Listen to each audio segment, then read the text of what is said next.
isyarat. Nah, dalam tipe belajar ini terlibat aspek reaksi emosional yang ada di dalamnya. Jadi dalam tipe belajar ini itu mengandung reaksi emosional di dalamnya.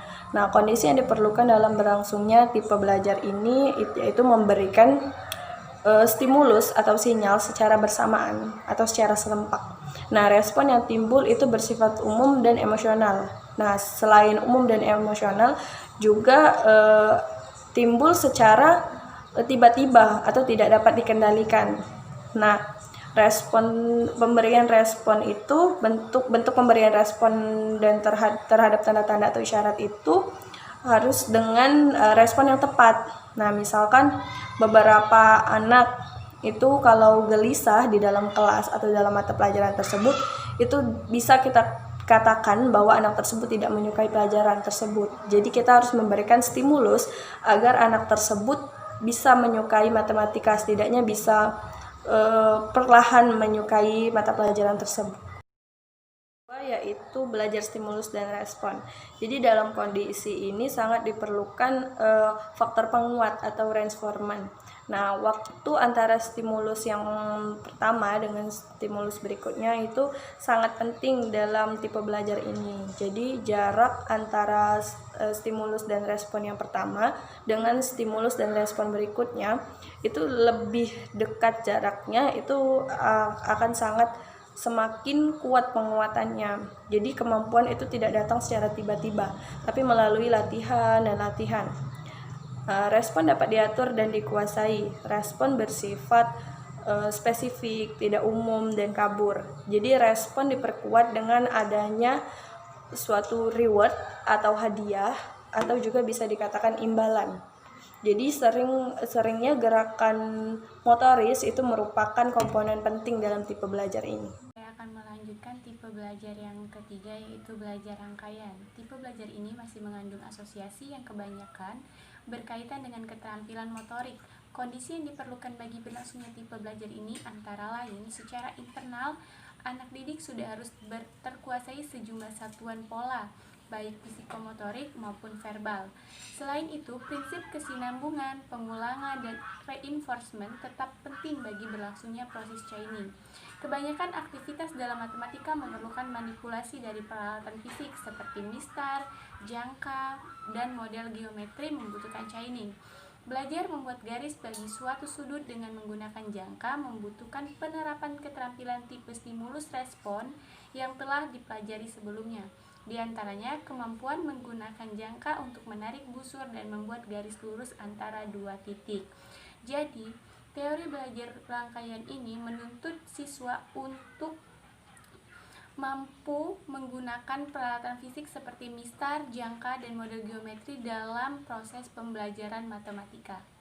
Yang keempat yaitu asosiasi verbal. Asosiasi verbal adalah rangkaian dari stimulus verbal yang merupakan hubungan dari dua atau lebih tindakan stimulus respon yang telah dipelajari sebelumnya.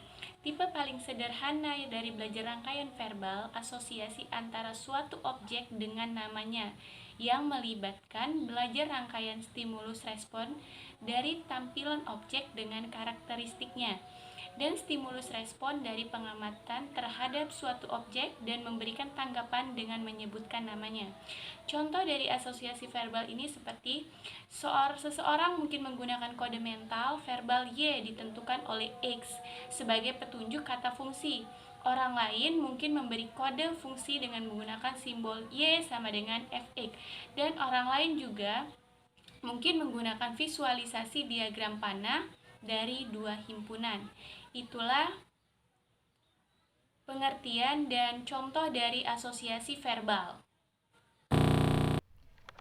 Baiklah, di sini saya akan menjelaskan tentang belajar diskriminasi. Belajar diskriminasi ini merupakan belajar membedakan sejumlah rangkaian, mengenal objek secara konseptual dan secara fisik. Anak didik mengadakan seleksi dan pengujian di antara dua perangsang atau sejumlah stimulus yang diterimanya. Kemudian memilih pola respon yang dianggap sesuai. Contoh dari belajar diskriminasi ini yaitu anak didik dapat membedakan bentuk-bentuk pada bidang datar. Salah satunya adalah belajar konsep. Konsep dapat kita artikan sebagai simbol berpikir, sedangkan belajar konsep adalah mengetahui sifat-sifat umum benda konkret atau kejadian, atau mengelompokkan objek-objek atau kejadian itu dalam satu kelompok. Dalam hal ini, belajar konsep adalah lawan dari belajar diskriminasi. Belajar diskriminasi itu menuntun siswa untuk membedakan objek-objek karena dalam karakteristik umum dan pembahasan kepada sifat umumnya. Dapat kita contohkan belajar konsep ini, yaitu belajar konsep lingkaran. Dalam belajar konsep lingkaran, yang pertama yang harus kita tahap pertama itu adalah mengajarkan anak untuk mengucapkan kata lingkaran. Yang kedua, mengenali beberapa objek berbeda sebagai lingkaran melalui belajar asosiasi individu. Yang ketiga, itu mengajarkan anak untuk belajar membedakan lingkaran dan objek lingkaran lainnya. Adapun hal-hal yang harus kita perhatikan dalam mengajarkan siswa untuk belajar konsep tersebut. Yang pertama, memberikan variasi hal-hal yang berbeda konsep untuk memfasilitasi generalisasi. Yang kedua, memberikan contoh-contoh perbedaan dikaitkan dengan konsep untuk menambah diskriminasi. Yang ketiga, itu memberikan yang bukan contoh dari konsep untuk meningkatkan pemahaman diskriminasi dan generalisasi. Yang selanjutnya itu yang keempat, menghindari pemahaman konsep, pemahaman atau pemberian konsep yang mempunyai karakteristik umum. Untuk selanjutnya, materi analisis. Analisis diartikan sebagai kemampuan menguraikan suatu materi menjadi komponen-komponen yang lebih jelas. Dapat ditingkatkan. Baiklah, di sini belajar aturan atau rule learning. Belajar aturan atau rule learning adalah kemampuan untuk merespon sejumlah situasi atau stimulus dengan beberapa tindakan atau respon. Menurut Robert Gardner memberikan 5 tahap dalam mengajar aturan. Tahap yang pertama yaitu menginformasikan pada siswa tentang bentuk perilaku yang diharapkan ketika belajar. Dan tahap kedua itu bertanya ke siswa dengan cara yang memerlukan pemanggilan kembali seperti konsep yang telah dipelajari sebelumnya atau menyusun konsep yang telah ada. Dan tahap yang ketiga, menggunakan pernyataan verbal atau petunjuk yang akan mengarahkan siswa menyatakan aturan sebagai rangkaian konsep yang telah diatur dengan tepat. Dan tahap yang keempat itu dengan bantuan pernyataan atau meminta siswa untuk mendemonstrasikan satu contoh nyata dari tahapan tersebut. Yang kelima itu ada bersifat pilihan tetapi berguna untuk pengajaran selanjutnya. Dengan pernyataan yang cocok meminta siswa untuk membuat pernyataan verbal dari aturan tersebut. Belajar pemecahan masalah atau disebut dengan problem solving learning. Belajar pemecahan masalah ini merupakan tipe belajar yang paling kompleks dikarenakan di dalamnya terkait proses penarikan dan penarik kesimpulan. Upaya pemecah masalah dilakukan dengan menghubungkan berbagai urusan yang relevan dengan masalah itu atau tersebut. Dalam pemecahan masalah diperlukan waktu, ada kalanya singkat, ada juga lama. Seringkali harus dilalui berbagai langkah, seperti mengenal setiap unsur dalam masalah tersebut. Harus dilalui berbagai langkah, harus mencari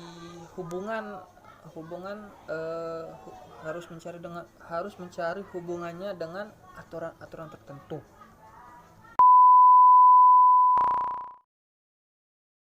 Pertama itu ada aspek pengetahuan. Nah, dalam aspek ini kita bisa melihat mengenali kemampuan anak itu dengan cara dia mengenali peristilah, kata-kata, urutan, tahap dasar dan lain sebagainya. Bisa motologis. Sebagai contohnya, ketika kita meminta anak tersebut mendefinisikan sesuatu, dia bisa menjelaskannya dengan sangat baik dan dengan bahasa yang sangat sopan, atau bisa dikatakan dengan bahasa yang sangat lembut. Jadi anak tersebut memang benar-benar memahami definisi dari kata-kata yang kita minta tersebut, seperti itu. Kedua yaitu pemahaman atau comprehension. Pemahaman merupakan kemampuan untuk memahami arti, interpolasi, interpretasi, instruksi atau pengarahan, dan masalah. Pemahaman merupakan salah satu jenjang kemampuan dalam proses berpikir, di mana siswa dituntut untuk memahami yang berarti mengetahui sesuatu hal yang dilihatnya dari berbagai segi. Pada tingkatan ini, selain hafal, siswa juga harus memahami makna yang terkandung, misalnya dapat menjelaskan suatu gejala, dapat menginterpretasikan grafik, bagan, dan dapat menjelaskan konsep atau prinsip dengan kata-kata sendiri. Contoh kata kerja yang digunakan yaitu menyajikan, menggolongkan, mengutip, mengubah, menguraikan, mendiskusikan, memperkirakan, menjelaskan, serta menyamaratakan. Memberi contoh-contoh, menginterpretasikan, menjelaskan, mengukakan kembali dengan kata-kata sendiri, meringkas, meniru, serta memahami. Jadi pada proses pemahaman ini, siswa dituntut untuk mampu menginterpretasikan apa yang dilihatnya dengan kata-kata atau konsep pemikirannya sendiri. Aplikasi atau penerapan diartikan sebagai kemampuan menerapkan informasi pada situasi nyata, di mana peserta didik mampu menerapkan pemahamannya dengan cara menggunakan secara nyata. Peserta didik ini dituntut untuk menerapkan konsep dan prinsip yang ia miliki pada situasi baru yang belum pernah diberikan sebelumnya. Kata kerja operasional yang dipakai yaitu menugaskan, menentukan, menerapkan, menyesuaikan, membangun, menilai, melatih, dan sebagainya. Contoh dari penerapan atau aplikasi ini yaitu seorang guru menugaskan peserta didik untuk menggambarkan bangunan persegi panjang dan tentukan ukuran serta volume dan luas bangunan tersebut. Analisis itu seorang akan mampu menganalisis informasi yang masuk dan membagi-bagikan atau menstrukturkan informasi ke dalam bagian yang lebih kecil lagi untuk mengenalin pola atau hubungannya. Sebagai contoh, di level ini seorang akan mampu menganalisis itu dengan memilah-milahkan penyebab meningkatnya reject atau membanding-bandingkan tingkat keparahan dari setiap penyebab dan menggolongkan setiap penyebab itu ke dalam tingkat keparahan yang ditimbulkannya. Jadi dalam analisis ini kita harus menganalisis sebenar-benarnya atau kejadian yang sebenar-benarnya. Maka dari itu dapat kita katakan bahwa itu adalah analisis. Sintesis atau disebut dengan C5. Pada jenjang sintesis yaitu kemampuan ini mengombinasikan elemen serta bagian-bagian terpisah untuk membentuk suatu struktur yang unik, dan kemampuan ini dapat berupa merencanakan eksperimen seperti memproduksi kemampuan yang unik, merencanakan atau kegiatan yang utuh dan seperangkat hubungan abstrak. Di jenjang ini siswa dituntut untuk menghasilkan sebuah teori dengan memadukan ilmu pengetahuan yang telah dipelajari. Kata operasional yang dapat digunakan dalam membuat soal diantaranya adalah mengapresiasi, mengumpulkan, mengode, mengombinasikan, menyusun, mengarang, menghubungkan, menciptakan, mengkreasikan, mengoreksi, merancang, serta merencanakan, memperjelas, merumuskan, menganalisasi, dan menggabungkannya, menyiapkannya, dan memproduksinya dengan benar. Evaluasi. Kemampuan melakukan evaluasi diartikan sebagai kemampuan menilai manfaat suatu benda untuk tujuan tertentu berdasarkan kriteria yang jelas.